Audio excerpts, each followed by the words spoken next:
estamos de nuevo. Hoy vamos a hablar de un concepto, una palabra que significa muchas cosas. Esta palabra, el imperialismo. A nosotros como colombianos, estudiar esto nos va a ayudar a entender muchas, pero muchas cosas de nuestra realidad. ¿Imperialismo? ¿Y qué es eso?, se preguntarán. Bueno, pues les cuento que imperialismo es la dominación de un país sobre otro, en lo político, económico y cultural. ¿Dominación? Pues sí, dominación. Y aunque suene feo, esto hicieron los países europeos durante muchos años y en muchos lugares. Vamos a explicarlo. Resulta que en el siglo XIX, los europeos pensaban que su supervivencia estaba en riesgo. Decían que estaban sobrepoblados y que necesitaban otros lugares donde vivir. Pero además decían que querían tener más prestigio político y ocupar sitios geográficamente estratégicos. Bueno, pues con estos argumentos, tal vez no muy convincentes, se lanzaron a conquistar territorios en ultramar, es decir, fuera de su propio territorio. Lo que querían era tener fuentes de materias primas, pero además nuevas personas que les compraran sus productos industriales. Parecía como un negocio redondo, pero algo injusto, ya veremos. El imperialismo coincidió con la Revolución Industrial. Entonces había cosas nuevas para vender y necesidades de materiales para producirlas. Además, en Europa ya había habido revoluciones burguesas que habían formado estados nacionales fuertes. Y así empezó la cosa. Primero, empezó por aquí. España y Portugal conquistaron ciertos territorios. Después, Inglaterra, que ya sabemos que estaba por acá, se tomó por aquí Suráfrica y la India, y un pedazo de todo este sureste asiático. Francia, que estaba por aquí, se tomó aquí, Argelia, e Indochina. Todos los imperialistas se tomaron China y desmembraron el Imperio Otomano. Estados Unidos, que está por aquí, ya sabemos, este es Estados Unidos, ¿verdad? ¿Cierto? Se tomó América Latina, casi toda, como su patio trasero. Finalmente, con mapa en mano, se repartieron arbitrariamente a África, todo un continente, en Berlín. ¿Se imaginan? Sentarse con un mapa del mundo y decidir quién se queda con qué. Yo me quedo con esto, yo me quedo con esto, yo me quedo con esto, yo me quedo con esto. ¡Qué horror! Como si allí no hubiese gente, culturas, ideas. Bueno, pues en 40 años las potencias se repartieron el mundo entero. Para tratar de entender esto tan loco, les voy a explicar algunas de las causas, pero les quiero decir que muchas de ellas pues eran ficticias. Empecemos por estas, por las causas económicas. ¿Qué hicieron que Europa se tomara el mundo? Los imperialistas necesitaban nuevas fuentes de esto. Materias primas. Y recursos naturales, caucho y petróleo. Y pues además un mercado de compradores. Si paraba el flujo de capital, el capitalismo fracasaría.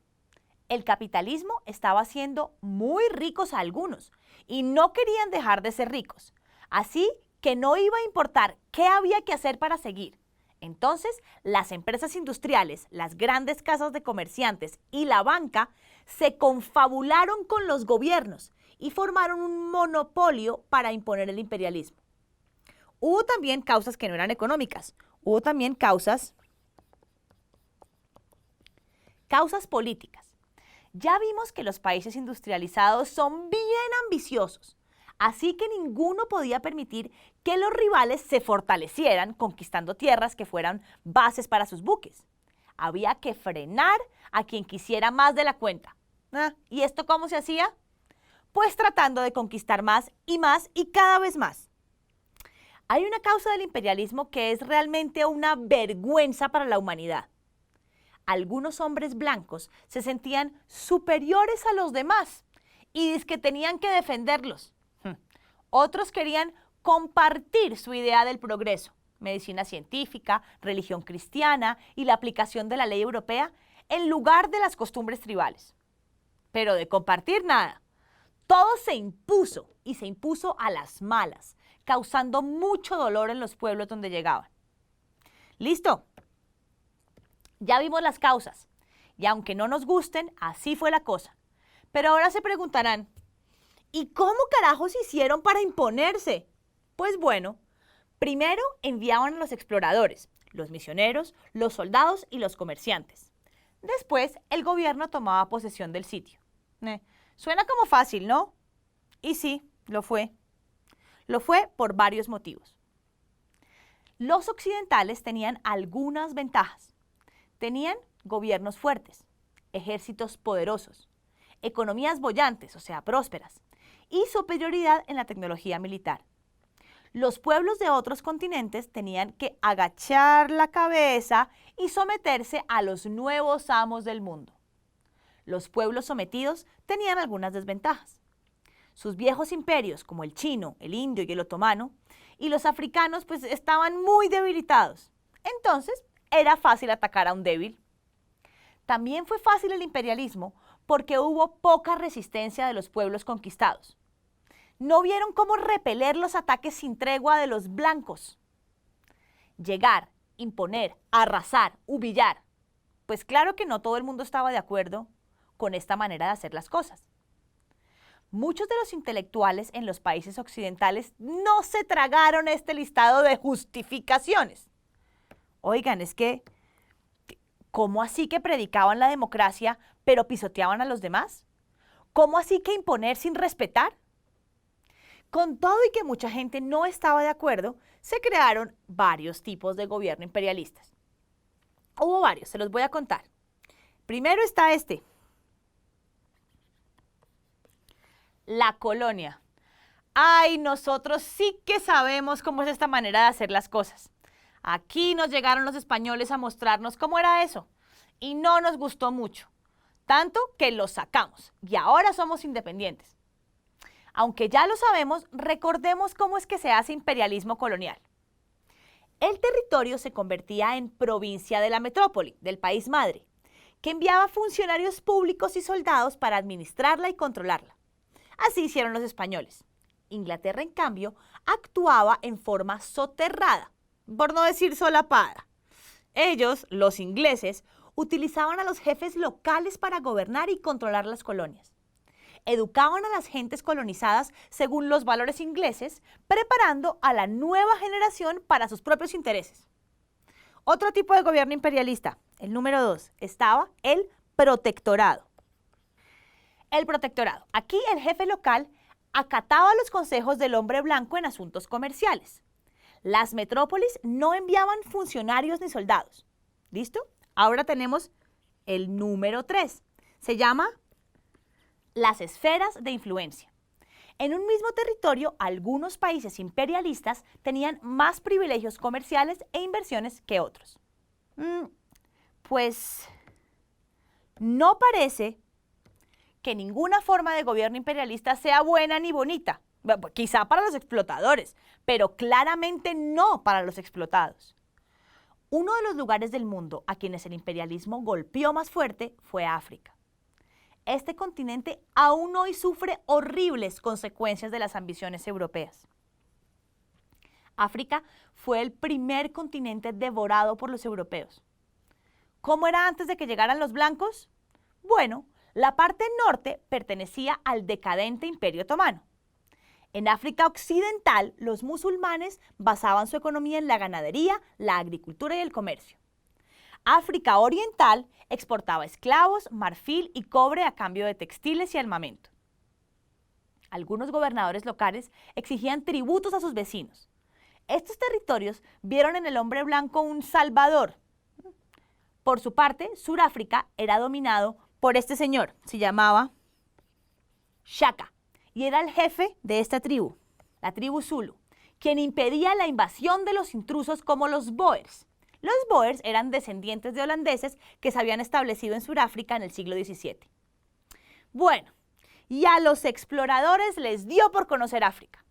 Por ejemplo, este señor, David Livingstone, quien recorrió el continente de oriente a occidente, maravillado por sus gentes. Otros despreciaron la riqueza cultural africana. Pensaban que eran unos bárbaros sin cultura. No vieron las maravillas ancestrales que allí había. Después llegaron los misioneros a obligar a las gentes a cambiar sus costumbres paganas, a volverse cristianos. Ya para la década de 1870, este señor, el rey Leopoldo II, decidió quedarse con el corazón del continente. Él era de Bélgica. En el Congo había muchas riquezas y él decidió que debían ser suyas, todas las riquezas y todos los recursos naturales. Su avaricia no tenía límites. Por medio del explorador, este señor, Stanley, firmó acuerdos comerciales con los jefes tribales de la región. Los demás países hicieron lo mismo. La rapacidad, el peor símbolo del imperialismo, había comenzado. El imperialismo de Leopoldo y sus secuaces fue aberrante. Miren, cometieron verdaderas atrocidades, mutilación y muerte contra los congoleses que no cumplieran con las exigencias belgas. Eran unos tiranos, carniceros, ambiciosos y sin escrúpulos. Causaron tanto dolor que aún hoy en el Congo se sienten los estragos de tanta crueldad. Por otro lado, el canciller Bismarck, este señor, ¿lo recuerdan?, previó que la ambición de los europeos se iba a desbordar. Y para tratar de poner algún orden a las cosas, citó a la Conferencia de Berlín en 1884. Ahí fue cuando se sentaron con el mapa del mundo y empezaron a repartirse los lugares. Bismarck mismo, él mismo, fue el mediador de la repartición. Europa rehizo el mapa de África sin respetar los grupos étnicos que allí vivían, mejor dicho, sin respetar nada. Pues claro está que la repartición traería problemas en el futuro. Los señores franceses armaron su imperio de oriente a occidente en el desierto del Sahara, o sea, todo este pedacito del norte de África. Inglaterra tenía menos territorio, pero las zonas eran inmensamente ricas en recursos naturales como diamantes y oro. El descubrimiento de oro en tierras que pertenecían a los Boers en África del Sur condujo a una guerra entre ambos, que dejó profundos odios entre estos dos grupos. En 1910 se pusieron de acuerdo para crear la Unión de Suráfrica, que tendría un gobierno blanco, excluyendo a las demás razas del poder. Esta política se llama apartheid y estuvo vigente hasta 1993. Cuando negros y blancos, liderados por Nelson Mandela y Klerk, respectivamente, acabaron con esta odiosa segregación. Otros países europeos no se quedaron atrás en la repartición de las tierras africanas. Italia se quedó con este pedacito, miren, con Libia y con Somalia, que está por aquí. Portugal con Mozambique y Angola, España con Río de Oro y hasta Alemania reclamó su bocado, Camerún, Tanzania y Namibia. ¿Se imaginan? ¿Se imaginan que lleguen aquí un día un montón de desconocidos a quedarse con nuestra tierra, nuestros recursos, a maltratar y oprimir a nuestra gente? Muy terrible. Mucha crueldad vio el mundo en este periodo. En el próximo video les cuento cómo fue más de este imperialismo injusto, pero en Asia. Hasta la próxima.